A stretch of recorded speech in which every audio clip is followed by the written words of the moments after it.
إن الله وملائكته يصلون على النبي يا أيها الذين آمنوا صلوا عليه وسلموا تسليما.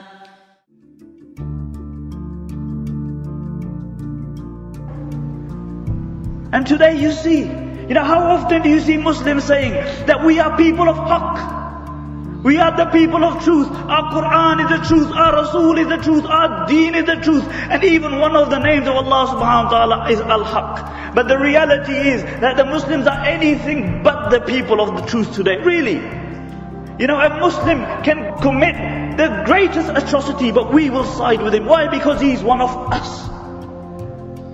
We will side with him because he's one of us. Although the haqq has no relationship, haqq is haqq, even if you find it in the lap of your enemy. This is the truth. And this is why Allah subhanahu wa ta'ala says in the Quran, He says, Ya ayyuhalladhina amanu, kunu qawwamina bil qist, shuhada'a lillahi, walau ala anfusikum.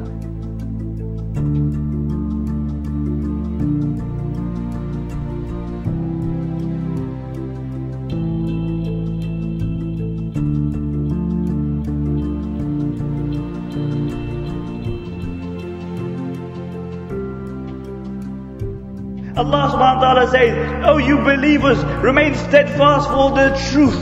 Remain steadfast for justice, even if it means that you give witness upon your own selves. Look at this.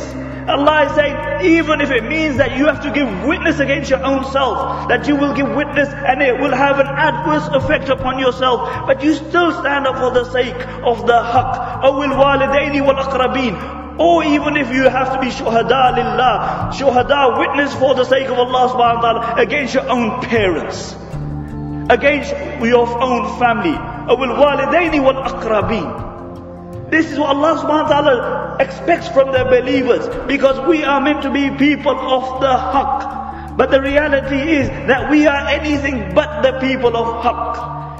But there were a group of people who were the people of haqq, and really they revolutionized the world. If you look at the life of the Prophet ﷺ, how often he would go against his own family, how often he would go against his own people for the sake of Allah subhanahu wa ta'ala. Look into the life of the Sahaba radiallahu anhu. Look into the life of Ali radiallahu anhu.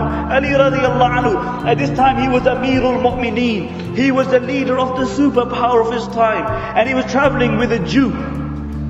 And what the Jew did is that he stole Ali radiallahu anhu's armor. And Ali radiallahu anhu went to the court. He's Amirul Mu'mineen, the Muslim court. And the Muslim judge is standing there, and in front of him Amirul Mu'mineen, the leader of the Muslims, is standing. And the judge asked him, do you have any witness that this belongs to you? He said, yes, I do. It's my son. And the judge said, your son cannot give a witness for you. He said, do you have anybody else? He said, yes, I have my slave. He said, your slave cannot give witness for you. And then he passed judgment in favor of the Jew. This was Amirul Mu'mineen. And when Amirul Mu'mineen radiallahu anhu came out of the court, the Jew is standing there.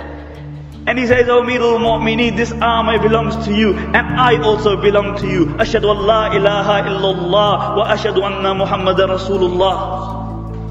See, these were people who revolutionized the dunya because they stood up for the truth. In India, a dispute broke out in a village called Kandla between the Muslims and the Hindus.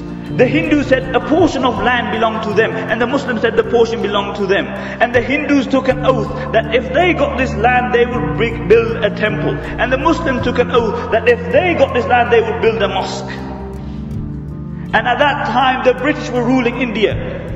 And they went to the high court. And the Hindus suggested something. Look at the Hindus suggested. They said, in our village there is a mufti called Mufti Ilahi Bakhsh. Whatever he decides, we will accept, because he's an upright person. So they approached Mufti Sahib, but Mufti Sahib had taken an oath. He said, after I saw the atrocities of the British against our people, I took an oath that I would never look at the face of a Brit.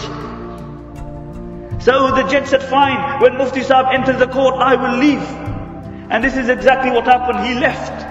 And then they asked Mufti Sahib, who does this land belong to? And Mufti Sahib said, I don't know who the land belongs to, but one thing I do know, it doesn't belong to the Muslims. And judgment was passed in the favor of the Hindus. And can you imagine the frantic scenes when Mufti Sahib came out of the courtyard?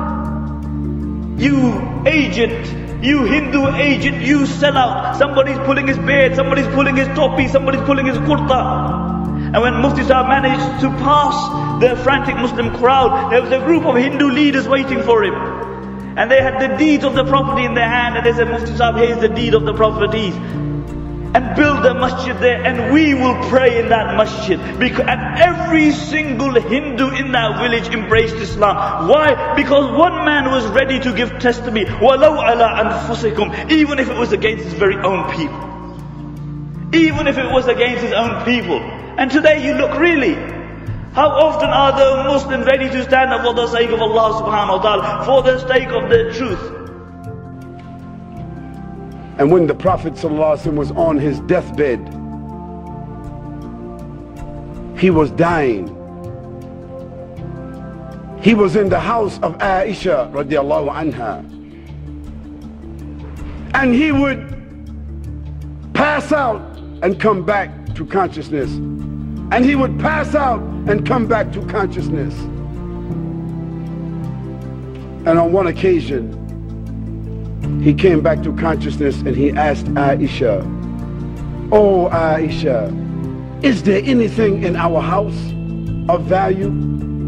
She said, "Ya Rasulullah, I have a few dinarans or dirhams. I have a few dollars.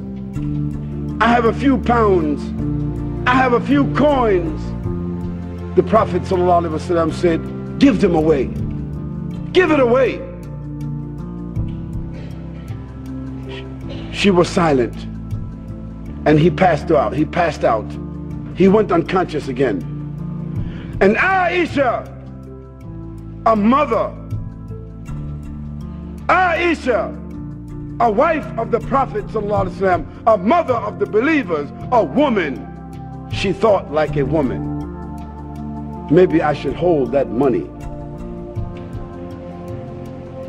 It's just a small amount of money. If something happens, I will have something. And when the Prophet ﷺ became conscious again, the first thing he said, "Oh Aisha, what did you do with that money?" She said, "Ya Rasulullah, wallahi, I was holding it because I was afraid if something should happen." He said, "Oh Aisha, what will Muhammad sallallahu alaihi wasallam do? What will he do if he dies and he leaves this world, leaving some property? So, oh Aisha, give it away, please give it." Yet he said, sallallahu alaihi wasallam, "The best of you is those who are best to his family, to his wives, and I am the best of you to his family." Evidently, he didn't mean the best of you is he who leaves the most money to them, because he didn't leave anything.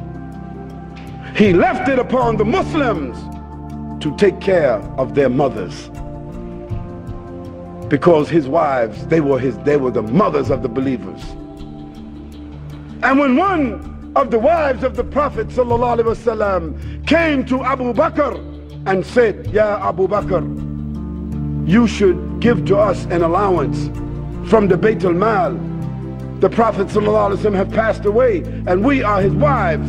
You should give to us an allowance." Abu Bakr radiallahu anhu said, "No, you have no right to any allowance from the Bayt al-Mal. This is the money of the Muslims. But you are our mothers and we will take care of our mothers." Do not kill innocent people. And we have a main ruling among the main 90 rulings of Sharia, which you claim that you study, that says no one can be fought except a combatant. Which means that what happened on 9/11 cannot be justified in Islam. What happened on 7/7 cannot be justified in Islam. You will tell me about the guys from Al-Qaeda, they speak using the Quran.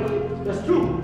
Still, a misinterpretation of a verse, the same ideology, It's a verse that says, if you punish them, then punish them exactly as they punished you. And they say, well, the West killed our civilians in Palestine, in Afghanistan, in Chechnya, so we can also kill their civilians. Makes sense, huh? The verse says, punish them exactly as they punished you. But when I debated with those people, and by the way, I was assaulted with a knife one day by a Muslim. Some Muslims think themselves super Muslims. We are just Muslims, they are super Muslims. And I was spat at twice, by the way. But still, no one likes me. Let me tell you. I told them, yes, it's true that they killed our civilians. But they didn't only kill our civilians, they also raped our women in Bosnia. Why don't you rape their women? They said, no, we don't do that. I said, why not? The verse says, punish them back exactly as they punished you. And they said, no, we cannot do that because it is unlawful to rape, unlawful to fornicate. I said, then the verse is not general. Then the verse means, which equals the law of Moses in the Old Testament, and the same verse exists also in the Quran, an eye for an eye and a tooth for a tooth. Which means, if they fight you, fight them back. If someone blows up one eye for you, don't blow up two eyes for him. If someone destroys one tooth for you, don't destroy 32 teeth for him. One tooth for one tooth, one eye for one eye. But still, if they kill your civilians, don't kill their civilians. And still, if they rape your women, do not rape their women.